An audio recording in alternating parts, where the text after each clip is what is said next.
பார்த்து பழைய நடவுன்னு சொல்லுவாங்க. ஆனா சைனா அவங்களோட பாம்பு விரட்ட பருப்பு கொண்டாடுறாங்கன்னு சொன்னாங்களா, நம்ப முடியுதா? சீனர்கள் பொதுவாவே ஜனவரி 1 new year கொண்டாடாம Luni solar calendar முறைப்படி கொண்டாடுறாங்க. இது சந்திரனும் சூரியனோட சுழற்சியை குறிக்கிற நாட்களை தான் இந்த கேலண்டர்ல புத்தாண்டாக கொண்டாடுறாங்க. இந்த நியூ இயரோட நாட்கள் பொதுவாக வருஷத்துக்கு ஏத்த மாதிரி மாறுபடும். ஆனா மோஸ்ட்லி ஜனவரிக்கும் பிப்ரவரிக்கும் நடுவுல வந்துடும்.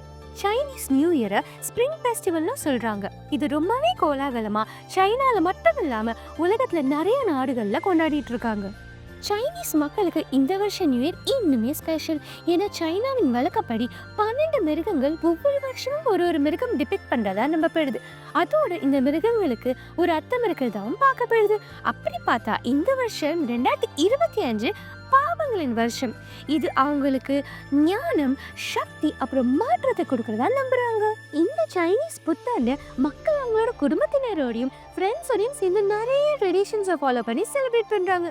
அதோட இவங்க ஒரு ரெட் கலர் என்வெலப் கொடுக்கறத ஒரு லக்காவும் சென்டிமெண்டாவும் பார்க்குறாங்க. இந்த கொண்டாட்டங்கள்ல ரொம்பவே முக்கியமான பங்கு வகிக்கிறது அவங்களோட கலர்ஃபுல்லான வான வேடிக்கைகளும் டிராகன் லைன் டான்ஸும் தான். இந்த சைனீஸ் நியூ இயர் ஒரு புது ஆரம்பத்தோட பாசிட்டிவிட்டியும் லக்கும் அட்ராக்ட் பண்ண ஒரு வருஷமா எல்லாருக்குமே அமையட்டும்.